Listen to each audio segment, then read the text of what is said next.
My full name is Eleanor Takako Hashimoto, formerly Sekine, and my birth date is December 8th, 1938, and I was born in Vancouver General. My dad's name was Frank Toranuske Sekine, and my mother's name was Mary Yoshie ni Kato Sekine. They were born and raised in Vancouver. Both um, grandparents arrived into British Columbia in the late mid to late 19th century. My paternal grandfather was in charge of bringing Japanese men to British Columbia to work in the Steveston canneries. And my paternal grandmother arrived, she was the third Japanese woman to arrive into British Columbia.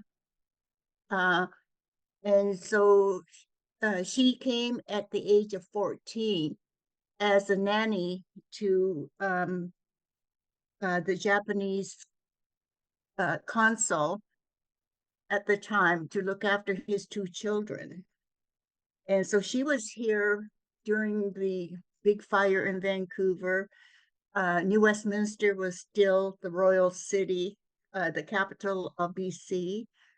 And on my maternal side, my grandfather had gone to Hawaii from Japan to pick pineapples. I remember him telling me at 5 cents a day. And then he jumped on board some kind of a cargo ship and arrived into Vancouver. And he started logging along the West Coast. And it was his crew that cleared a good part of what is now known as Lynn Valley in North Vancouver and Rice Lake. They lived a rustic life, but in those days, one had to try to eke out a living. And meanwhile, my maternal or my paternal grandmother ran a rooming house on Powell Street for these uh, Japanese immigrants. And she also had 8 kids. And my dad was the youngest, and he was 2 when his father died suddenly of a heart attack. And she raised those kids and ran the rooming house, and she became known as the doyenne of Powell Street. And anyways, life continued, with both sets. What did your father do for a living? Well, he was a laborer. He worked in the mills in Vancouver. Um, he was involved, in the fishing industry for a while. And then he was sent to, went to wood fiber. And then he was on a road gang outside of Revelstoke, as it turned out, around Krugalki. And he ended up retiring from the CPR. My mother in Albert Canyon had run a little rooming house for a few of the young Japanese fellows who followed my father to Albert Canyon after they were allowed to leave the Slocan area after the war. And they all worked at a little sawmill in Albert Canyon. And the only transportation out of Albert Canyon was by rail. And Revelstoke was 21 miles away. And so my mom would, go into town on the weekends on the train, buy her groceries, haul it back on the passenger train. All the conductors knew them. Once we moved to Revelstoke, um, then she worked for a little while at Shoji's laundry and dry cleaning business. She used to bake wonderful chiffon cakes for kids' birthdays and stuff. And I would ask her, why don't you charge people for at least the ingredients? I mean, she used a dozen egg whites and so on, right? And no, no, no, this was so and so's grandson, and this was, friends and family and so on. Uh, but anyways, that was it in a nutshell.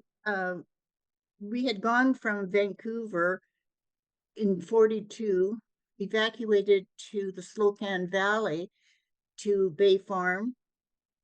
And my first recollection, of course, was waking up in a bell tent in the parking lot of the Slocan ice rink, with ice cold water dripping on my head. I was 3 years old. And that was my introduction to um, the more negative aspect of the evacuation. The only thing my dad told me, and he looked at things in a positive manner, and he said, it all happened. We've all suffered. But he said the one good thing that came out of it, he says it assimilated the Japanese people with the rest of Canada.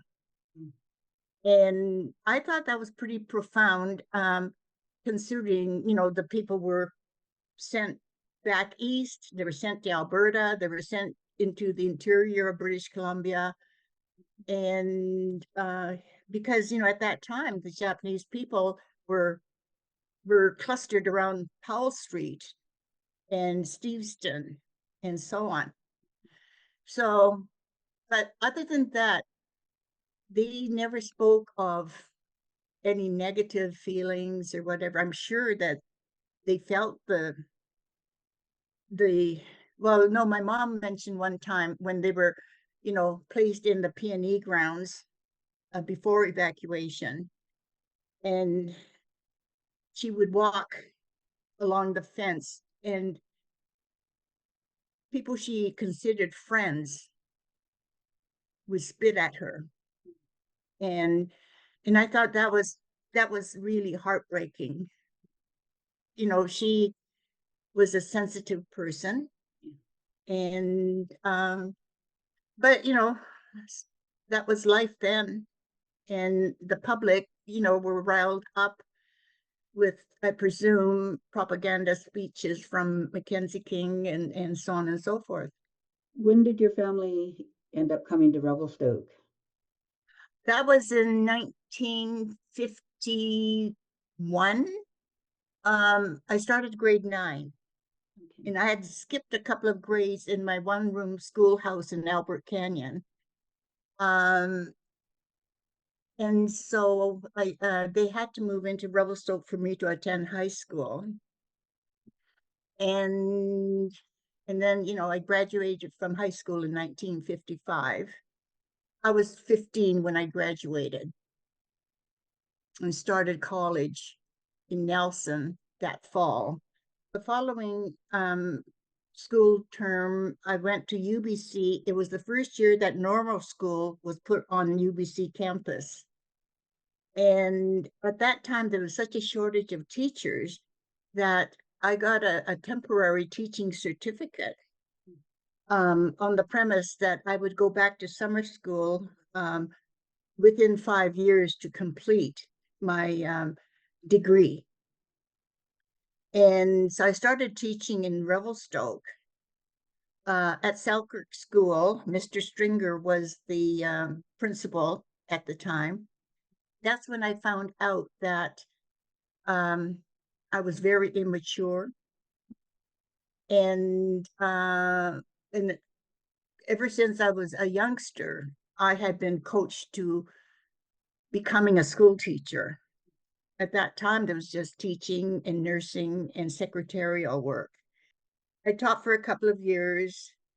Then I got married to Ken Hashimoto, and we had a son. And life progressed from there, um, with my husband and son. I'm interested about when you went to school in Albert Canyon in a one-room Yes. school. How many students would there have been there? Oh, let's see, maybe 12.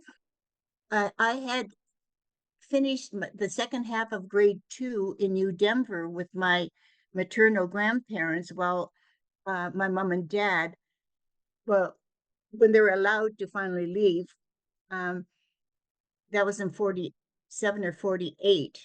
And they moved to Albert Canyon, where my dad got a job in the little sawmill. And they didn't know what kind of a life or home they could set up. So I stayed with my grandparents. And then um, uh, I was put on, I guess my mom came to get me in New Denver. And we got to Revelstoke and met my dad. And the most wonderful recollection of that first time in Revelstoke was eating an orange popsicle. I had never had a popsicle. And so, anyways, they collected me and we went to Albert Canyon. And the one room schoolhouse was typical, wooden structure with a little pot belly stove that, um, an older student, was paid to start the fire in the pot belly stove in during the winter time.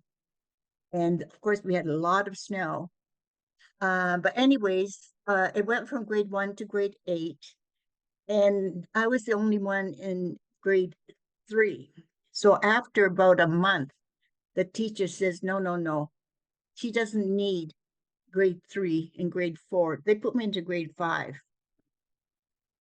And so, and today I'm against um, that kind of skipping of grades, because, unless the child is mature enough to handle it. And I wasn't.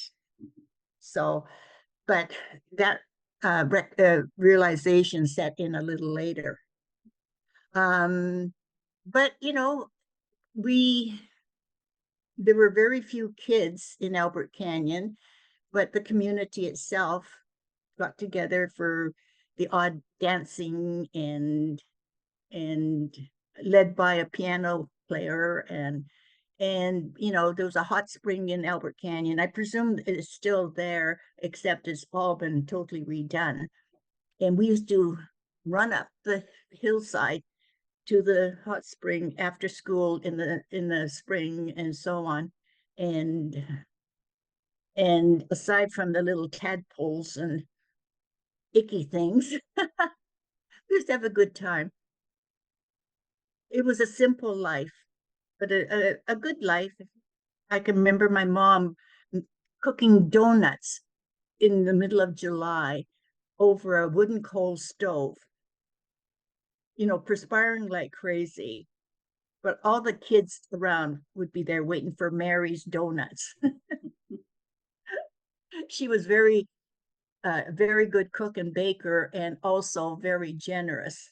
Then I started high school, as I say, and those were good years. We didn't have any money, and I was self-conscious that I didn't have the nice clothes that many of my classmates had, but that didn't bother them. And I participated in, within the school. I ended up being president of the student council, and it was the years were good.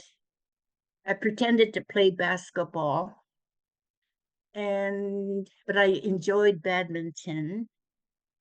I can remember in those years where there'd be a blizzard blowing like crazy, and we had to wear um, a dress or a skirt, but we were allowed to wear pants or slacks. We'd walk to school in a roaring blizzard. Then we could remove the slacks, hang them in our lockers, and we had to be dressed properly in the classroom. There were teen dances that I loved going to. Bernard Nelson, who was sort of my godfather, he and the little band that they had just played music for us kids, and we would dance, we would jive, and so on. My first date, well, I was 12, still living in Albert Canyon, when Sab Ogino, his mother, contacted my mom and asked her if I would come to Revelstoke to attend a Boy Scout dance. And so my mom bought me a new dress, and that was my first date. And we were all in the same class, you know, Gino and his uh, Naomi Sakamoto, who became his wife later on, and so on. So we had a good time. Was your family involved when they came to Revelstoke? Were they involved in the Japanese Canadian Society? Yes, they were, and and because of the handful of Japanese people in Revelstoke, they all got together as a little community. I can remember one New Year's day, the ladies had all gotten together and ordered some delicacies from Vancouver. It was shipped out on the train, picked up, and then sorted out that who wanted what. And I don't know how they figured out the payment and so on, but I remember gathering at the Sakamoto home and tasting my first sashimi, or raw fish. And there were many firsts at that time, because we couldn't get any of those ingredients in Revelstoke. Mhm. And then, in the summer, like we'd have picnics out at Three Valley Gap. We'd have just family picnics out at Williamson's Lake. My mom, being the cook that she was, she packed up almost everything, including the kitchen sink. And we would have, great feasts. And even going out mushroom picking, we had picnics. And so all that was part of my upbringing. Huckleberry picking. My kids, who are in their 60s, still talk about Ammy's huckleberry pies. Mhm. And and anyways, those are, great childhood memories, and also in my adult life too. Uh, the Japanese community, there's the Hashimotos who were there before the war, and I married kin, their one of their sons. There's the Oginos, the Shojis, the Nakamarus, or Nakamuras, Higanos, Wakitas, Aura, um, I don't know how many others, but they all gathered for occasions, and there was always good food involved.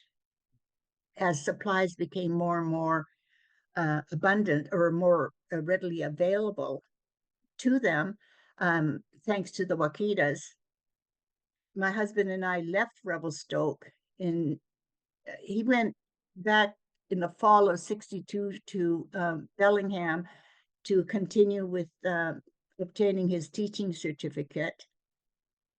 And then my son and I followed in the January of 63. And my son was just turning 3. Those are rough, you know, 2, 3 years of living there. We lived on practically just air, no phone, no car, no, we lived on $100 a month, and 35 of that went for rent. But we managed it.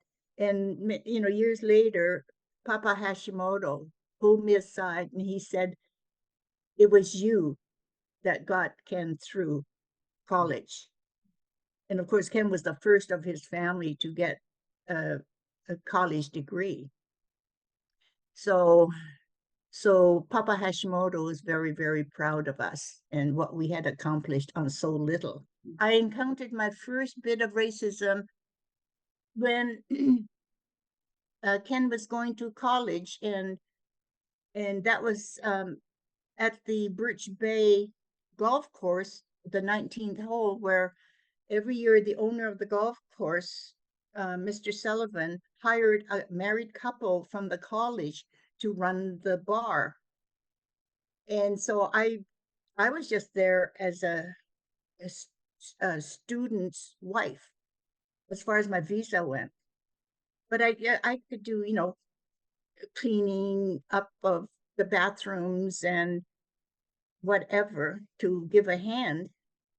Well, one night there's the immigration cops showed up. Eleanor Hashimoto, yes. You are contravening your visa. And so Mr. Sullivan, bless his heart, went down to Seattle and spoke with immigration about his contribution to education by doing this with married couples, a different one every summer, etc. And we had free accommodations in the little cabins there and so on. But anyways, it turned out it was a Canadian that turned me in. I don't know why, other than the only obvious reason was that he had, uh, some kind of a grudge against the Japanese people after the war.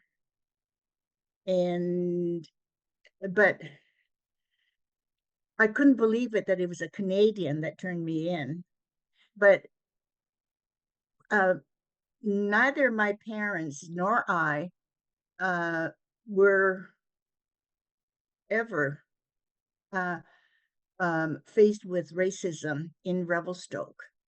We were accepted into the community. My mom and dad were popular with the general community.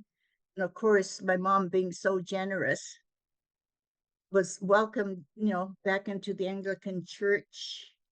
And and I had been baptized as an Anglican. So I got confirmed in St. John's in Revelstoke. And that's where Bernard and Joe Nelson were my witnesses. They stood up for me. And I still have a little Bible signed by them, given to me as a gift that day. It's, there is so many memories, Kathy, that it's difficult to pinpoint which, should or could be more important than another.